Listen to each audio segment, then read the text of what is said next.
Serious teachers of Reddit, have you ever taught a kid that you could tell they were a sociopath/psychopath? If you mean someone in the traditional sense, probably, but not that I'm aware of. If you mean someone with serious mental issues, yes, Barbara. Barbara has autism, and on the face of it is a very nice, respectful girl. Until something happens that angers her, and she just changes. I thought colleagues were exaggerating about how she got, until I actually witnessed it. She looks like she wants to kill you, and the malice emanating from her is almost palpable. She ended up being moved to another autism unit after assaulting a member of staff, her fourth strike. She has also scratched deeply down the face of a girl a few years younger. Barbara is very tall and built for a girl of 16, attacked another girl in her class for an unintended slight, pulled down lockers and smashed things on the last day of a term, and worst, punched a baby in the face. She was cooing over it when it accidentally pulled her lip ring. Serious mental issues, and the way the switch flipped so quickly from one Barbara to another made me think she may have had psychopathic tendencies. *Barbara is not her real name obviously. Yes, I used Shirley intentionally. I worked briefly as a support aide to kids with behavioral disorders a few years ago, at Asperger's, all that jazz. Typically I'd be assigned to one kid, and help him/her out throughout the day. I also helped kids in general, if they needed it, and kept an eye on them for recess and lunch. Had to work with one kid, let's call him a few times. At age 8 he had been diagnosed with a few different things. It was still unclear if he actually had a disorder. And this kid was vicious. He was very clever, so he'd go through assignments very quickly, much faster than other kids. But he had absolutely no problem feigning being upset over the assignments. I think he observed other kids with disorders. They would sometimes get very upset when they couldn't complete assignments. At that point I'd have to walk with him to a smaller room, and as soon as he got out of the classroom his whole expression changed, from being very upset to appearing completely cold. I remember once when I was climbing somewhere he wasn't supposed to, and the one teacher he would occasionally listen to had gone home for the day. So I got a work phone and pretended to call her over to get him down, at which point he morosely agreed to come down. I grabbed onto his arm and started walking towards the school, and I remember his face as he was going over what just happened. I think he just remembered that the teacher had left, and he stopped. His face went from grumpy to absolute rage as he stared at me. "You fucking lead." And then he just attacked me, full rage. I wrestled him down, but it took a lot of my strength, and I was lucky to have a male teacher just walking past who could help me. I despised that kid every time I had to work with him. There's a young boy I often see on the playground when I have monitor duty. Can't be any older than 7. He and another boy never get along. They can't decide what basis. They won't invite each other to birthday parties, etc., etc. But when this boy gets mad, it's a transformation. You can see the veins in his head and the muscles in his throat. He's completely red, fists balled up tight, spitting with fury. Mind you, he's 7. And angry over a game of tag. I'm a man. I'm a goddamn man. And if I see that sack of shit again, I swear I'll rip his fucking head off, and anyone else who dares try to stop me. Makes me think maybe his father is abusive, and he picks up on it. Or his father thinks it's funny, and teaches him how to handle his problems. Either way, it's a sick chain that's corrupting the young boy and poses a serious risk of ruining his future. Not a teacher, but I have a neighbor boy that is a horror movie type sociopath/psychopath. To give you an idea, he is a genius, like skipped a grade offered free private education genius, incredibly calm and polite. It's borderline robotic, and from what his dick of a stepfather says, he also still wets the bed at 11. Tied a dog's rope, the metal kind surrounded by plastic that's anchored to the ground usually, and tied the dog's junk super tight, and then its mouth shut. We used to have a stray cat problem in my tiny town. Like in the 2 sq/miles we had probably 30 cats. I haven't seen one in a couple years, since 1 year after they moved here. I caught him one time. He threw a kitten at a moving train.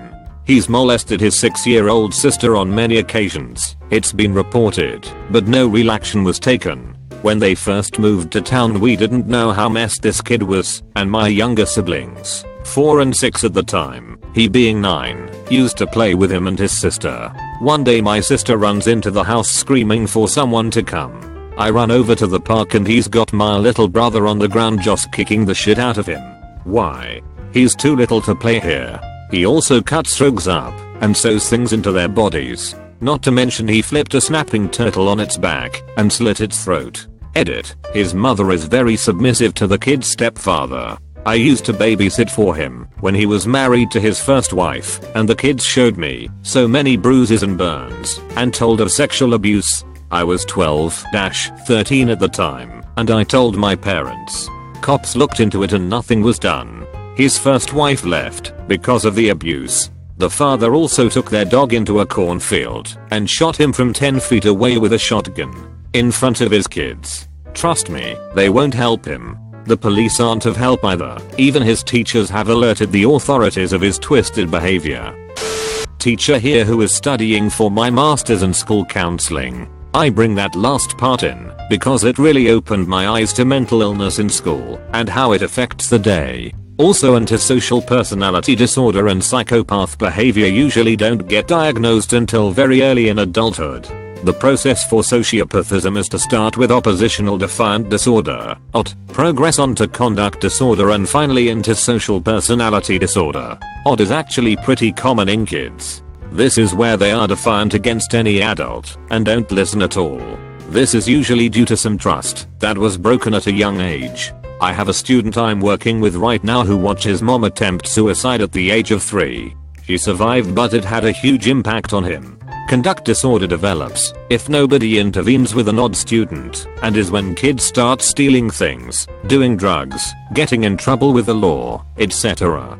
These are the kids that get suspended every week from school and are never in class because we are trying to get them into an alternative program, day counseling, something to save them from society. If all interventions fail, that's usually when sociopathy develops in early adulthood, and then they do something like kill someone and get locked up forever. As far as anyone I have taught, I would say lots. I had one student a few years ago rob a store and attempt to murder the employee that was working there that night. This student was only 13 at the time and is currently locked up because he is a real threat to society. In school he was horrendous in group settings or large classrooms. He would yell at other students all the time, scream at them. He even told one teacher to fuck off and threw a chair at her. However, he really shined with one-on-one attention. He is really smart and would talk at ends about his interests in baseball and video games. He would also do his homework when you worked with him one-on-one. Once he opened up to me right before he got locked away that he was excited cause he was going to see his dad again, who he hadn't seen since he was 3 or 4. He was so excited to play baseball with him. He talked about how his dad had promised to come see him many times before but always backed out at the last minute. That always really stuck with me cause he was really just looking for someone to care about him. I hope he is getting the help he needs. My psychology teacher says there's usually a handful of sociopaths a grade that she notices. They most likely aren't going to go out and kill anybody or do anything dangerous, but they'll live their life in a much different way than others, and long-term relationships can be hard for them. Creepy stuff because you always think that those people would be people you would never meet and that they would be locked up in a mental hospital, but it could be someone you talk to every day or even you. Technically it is impossible to diagnose kids in the spectrum of antisocial personality disorder, which includes what the general public, media and some criminal justice systems considers psychopaths. There is a very high chance of getting false positives if young children are tested for SPD, with boys scoring higher than girls. There is no consensus about at what age children can be diagnosed, but puberty is usually considered the earliest stage. Before that stage the brain, behavior and ego, which includes feelings of guilt, has not been developed enough. In short, the unacceptable behavior of a child that adults would consider inappropriate or antisocial can be the result of any number of different reasons, possibly influenced by the child's environment and upbringing, all of which typically change over time. It is worth to note that if children behave in such a way that it is cause for concern, it is more likely that it is because of mental or physical abuse in their environment, be it peers, parents or other, rather than any genetic or biochemical cause. This can become a reason why a child develops SPD though. Hi, teacher here. I teach 3rd grade. And at this age, it is all about how much you love them. I have children who are just terrible. They look at me and ask me why when I give directions. They throw chairs across the classroom. They have even been known to touch each other inappropriately. But I have never thought that any of them were psycho. The kids who behave the worst really just need some love. Seriously, the worst child can become the best child if they know that you love them. So no, I have never taught a child who I thought was a sociopath. I have taught some who maybe might have been on a path towards being sociopaths. But it is my job as a teacher to let them know that they are loved. And as cheesy as it sounds, it works. It's all about making an influence. And as long as there is somebody in their lives who cares, the kids will turn out alright.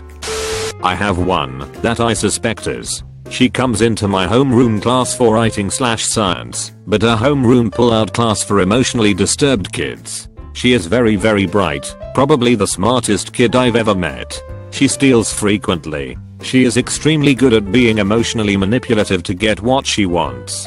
She will act very friendly towards the other kids, but as soon as they do something she doesn't like, she'll threaten them, usually a threat to kill them. She is rarely remorseful for her actions, usually only upset that she's in trouble. She's done this twice in my classroom. The first time, I didn't see it, but I came over to her table, where I had her with 3 very mature, confident, and smart kids. One of them had a stack of scissors in her lap.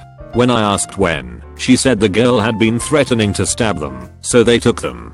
The girl immediately turned on the waterworks and claimed they were lying. I told her she needed to go back to her homeroom and I would be over to talk with her teacher. Tears stopped. I get a horrific death glare and she stormed out, but went to her room.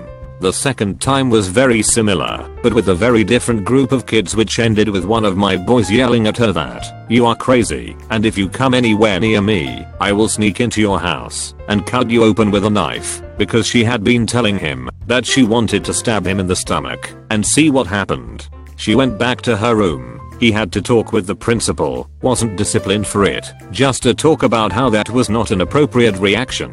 I left someone else in my room and went to this girl's class. I pretty much told her that this was strike 2, and if anything else even remotely suspicious happened in my room, she would never come back. She immediately burst into tears and started apologizing. We haven't had any issues since then, though. I thought the tears were fake, but according to her homeroom teacher, she just really likes me and doesn't want to leave my class. Apparently, her behavior is the best in my class. Only 2 incidents is very low, and I'm the only teacher who isn't called a fucking cunt at least once a week. I do feel bad for the girl though. She seems to have an awful home life. We had Friday off of school and Thursday afternoon she was sobbing, full on body shaking, sobs like I've never seen from her, that she didn't want to go home because she didn't like it there, and 3 days at home is too long to be there.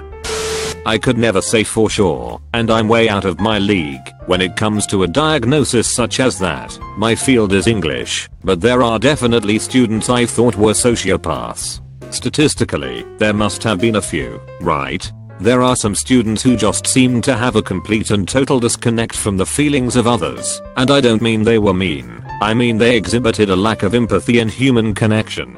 One student in particular was almost assuredly one, as was all but diagnosed by a cooperating special ed teacher. I will say, though, that I'm 99% certain I had a student with a textbook case of narcissism personality disorder. He was actually pretty, unintentionally, hilarious. He couldn't figure out why people didn't constantly want to talk about him or look at him as much as he did.